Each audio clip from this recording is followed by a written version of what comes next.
어제 말씀드린 대로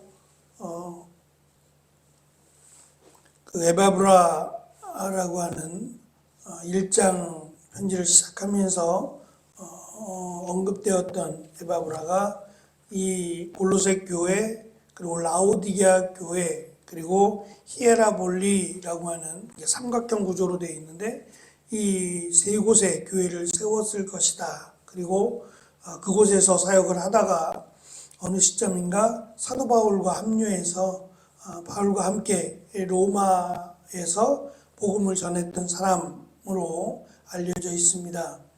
그런데 오늘 말씀 가운데는 라오디게아에 있는 형제들이라고 소개하는 15절에서 그들에게 안부를 전하고, 안타깝게도 이 히에라볼리라고 하는 곳에는 안부를 전하지 않는 것으로 볼 때 히에라볼리의 갑작스러운 이 변화라고 할 수 있는 그 히에라볼리 동쪽변에 위치한 경사면에 이 석회암 온천들이 있었는데 그 온천들이 관광 사업이 되면서 그 지역이 그 식당과 숙박업소가 자리하게 되면서 이 명예와 부라고 하는 곳으로 히에라볼리에 있던 교회가 사라진 것은 아닐까라는 조심스러운 말씀을 드렸습니다.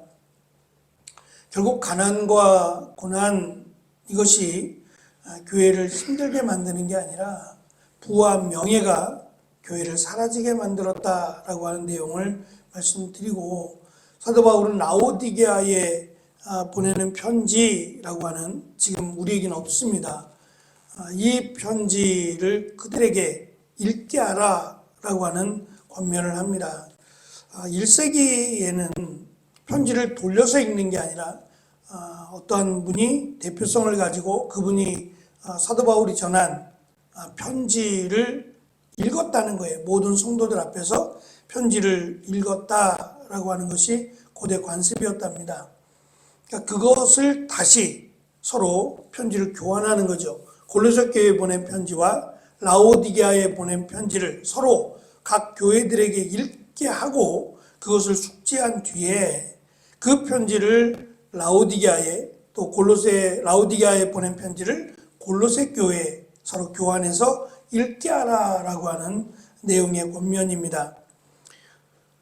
데살로니가 5장 27절에도 이 편지를 모든 형제들에게 읽어줄 것을 주님의 이름으로 부탁합니다 라고 하는 권면들을 하는 것으로 봤을 때 이렇게 한 교회의 편지를 전체 교인 앞에서 읽어주는 것이 당시의 관습이었는데, 편지를 교회들이 돌려 읽는 것은 흔하지 않은 특별한 일이었다. 그러면 왜 말씀드린 라오디게아 교회 편지를 골로새 교회에 보낸 편지를 라오디게아 교회에서 읽게 했느냐라고 하는 겁니다.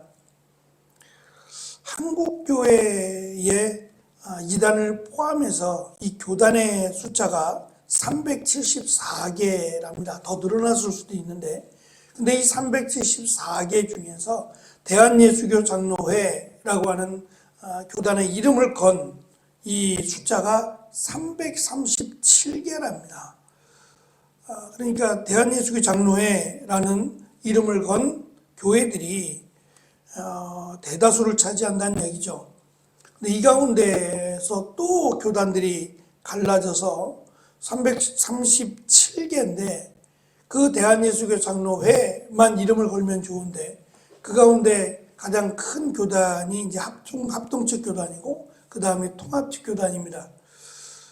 그리고 이제 작은 교단들이 있어요. 뭐 백석 또는 대신 뭐 여러 가지 다양한 이름의 교단들이 있고, 그 이외에는 뭐 전혀 뭐 알 수 없는 그런 굉장히 작은 교단들도 많습니다. 왜 이러한 현상이 벌어졌을까?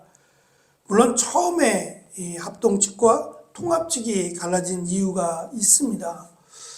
근데 이것이 이제 어느 정도 정상화가 되고 난 뒤에 그러면 왜 다시 합쳐지지 않느냐라는 거죠. 많은 교단들이 합쳐지기를 시도하고 또 교단의 세력을 키우기 위해서 여러 가지 노력들을 많이 하지만 계속해서 교단이 나누어지고 분열하는 데에는 그들의 그 상당히 이기적인, 그리고 이 정당화할 수 없는 이러한 분열이 그 가운데 있습니다. 이것이 과연 성경적이냐? 저는 그렇지 않다고 봅니다. 성경적이 아니라 자신들의 이득을 채우기 위한 좋지 않은 모습이라고 생각합니다. 교회는 분명 그리스도의 몸이라고 말씀하고 있고, 교회는 그리스도인과 그들이 속한 공동체를 일컫습니다. 심지어는 더 나아가서 우리 교회에서만 예배를 드려야 구원을 받는다, 이건 이단적인 생각인데 그렇게 주장하는 교회도 있어요.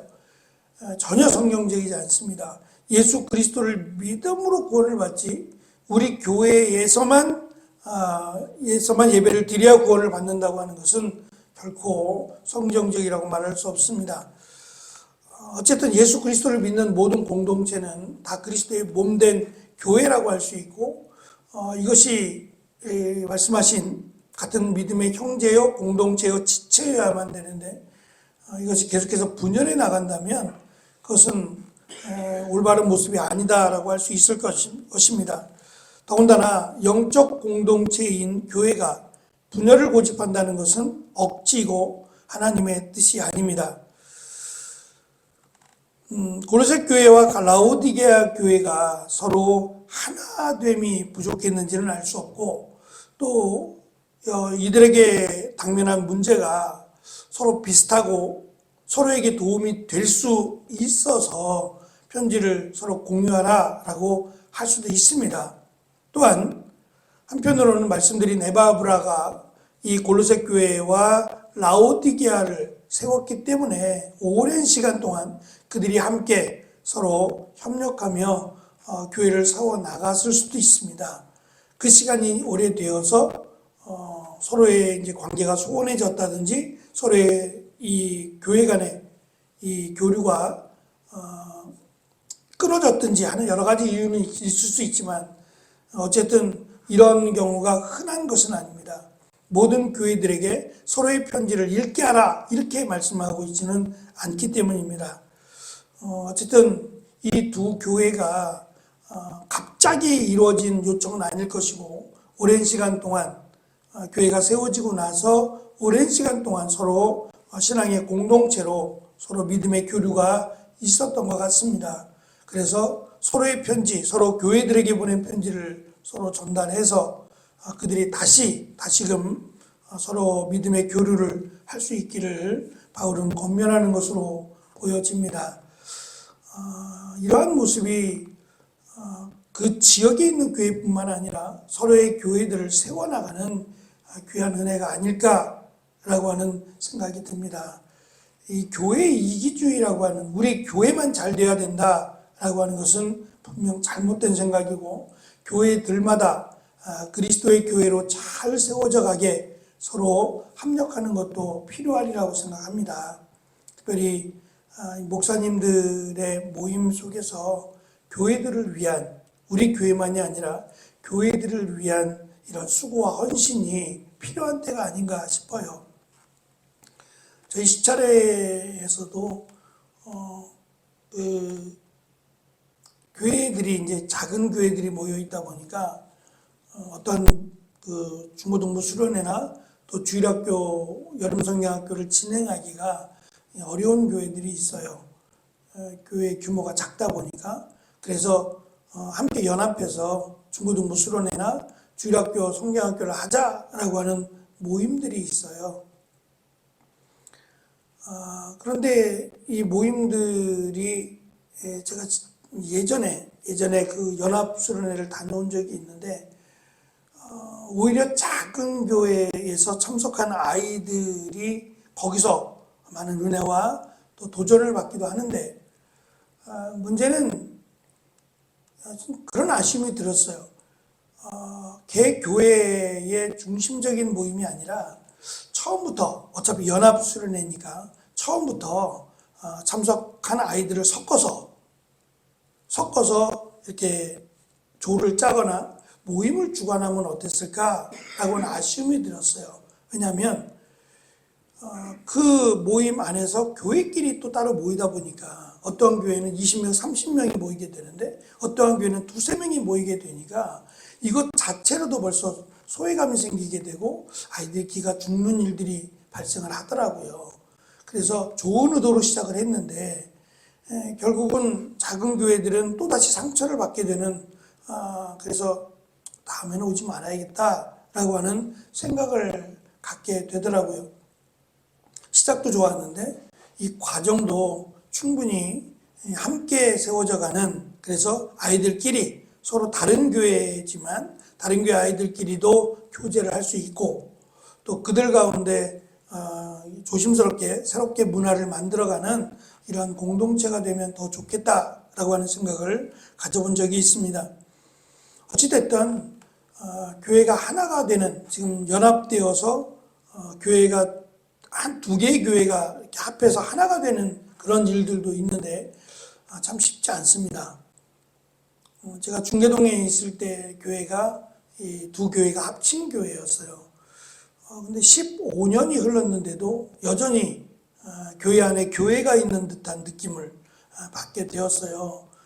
그래서 제가 쉽지 않다라는 생각을 했는데, 그럴지라도 우리 교회나 저 교회나 다 그리스도의 교회, 그리스도의 몸된 교회라고 하는 생각으로 서로 도울 수 있는 일들은 서로 도와가면서 협력해서 교회들이 잘 세워져 갈 수 있다면 귀한 일이다라는 생각을 합니다. 어렵고 힘든 일이지만 교회들마다 함께 세워져 갈 수 있는 믿음의 교류가 있는 그런 은혜가 있어야 될 줄 압니다. 성도들뿐만 아니라 교회들이 그리스도 안에서 하나된 지체임을 깨닫고 서로를 위해서 기도해주고 서로를 위해서 도와줄 수 있는 그러한 믿음의 공동체, 교회들이 되어질 수 있기를 축원합니다. 기도하겠습니다.